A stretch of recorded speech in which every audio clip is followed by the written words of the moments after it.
Religious liberty and the freedom of conscience. Thank you.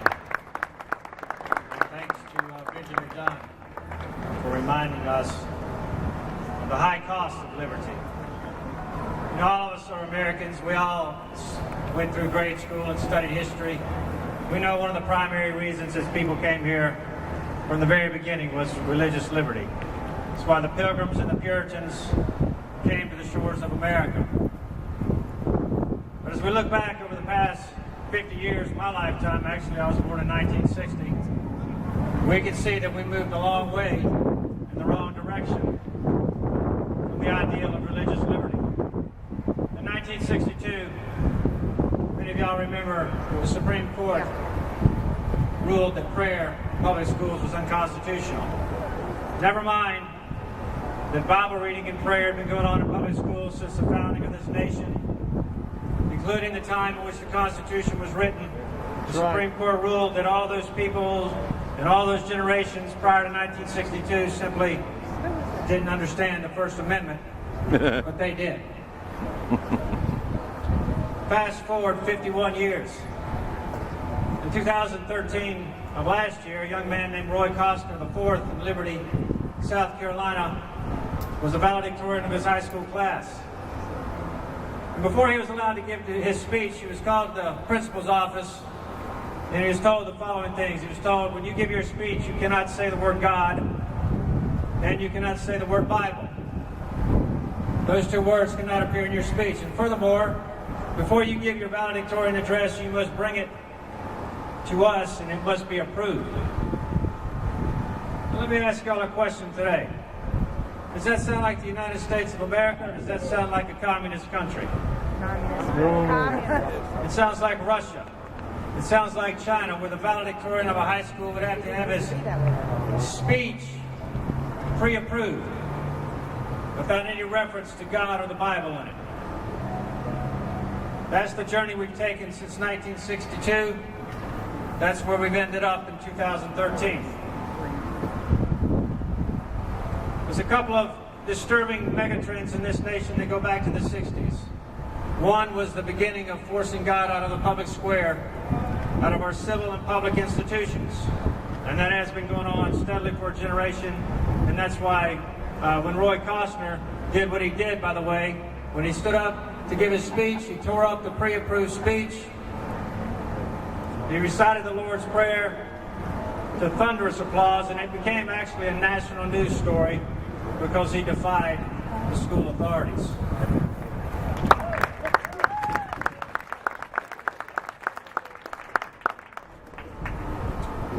We began to force God from the public square in 1962.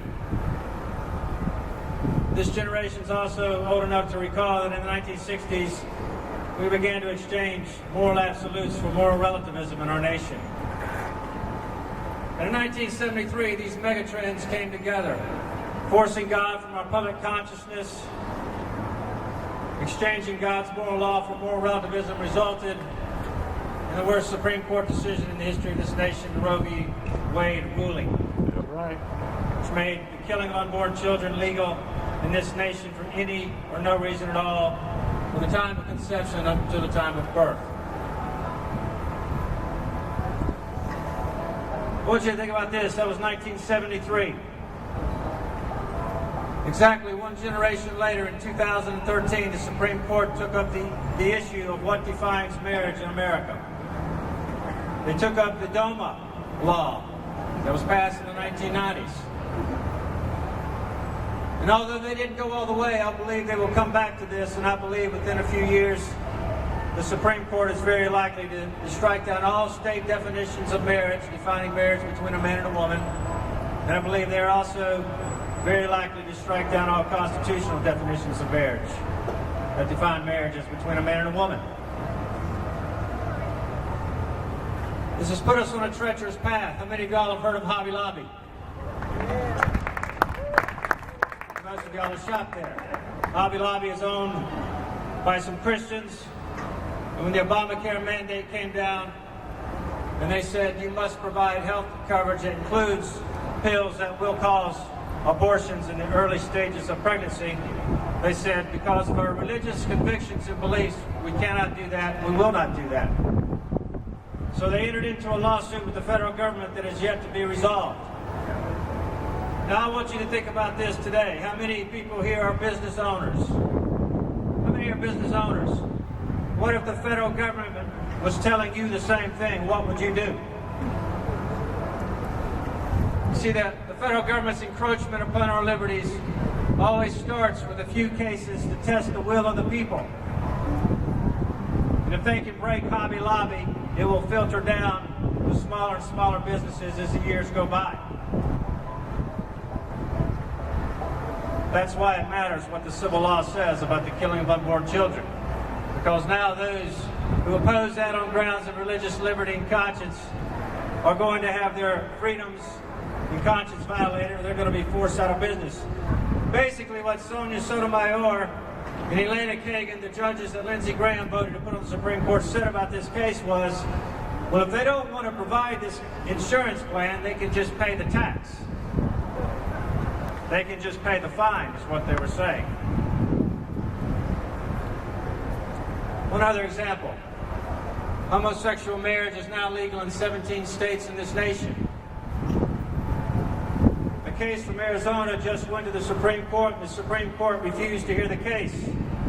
The case was whether or not a woman who was a photographer and also a Christian could refuse to participate in a homosexual marriage ceremony by saying, I cannot offer my service, for that would violate my religious beliefs and my freedom of conscience. She was sued, she lost the suit. The case has already made its way to the Supreme Court. The Supreme Court declined to hear. There's a similar case coming out of Oregon regarding a woman who's a florist who said because of religious conviction she would not provide flowers for a homosexual marriage ceremony. Now get this. The person who requested the flowers just went to another florist and got the service somewhere else. They didn't file the initial complaint. Guess who filed the complaint? The Attorney General of the state. When they saw this news article, they jumped on it with the full force of the government to punish this woman and to make an example of her. Just this week, the CEO of Mozilla was forced to resign because several years ago they made a contribution to Proposition 8 in California. The CEO of this company was forced to resign because they believe that marriage, the definition of marriage is the union of a man and a woman. But friends, that's where we are in America in 2014. I have stood for life, I have stood for liberty. If you send me to Washington, I'll do the same there.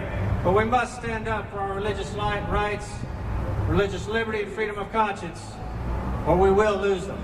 Thank you very much.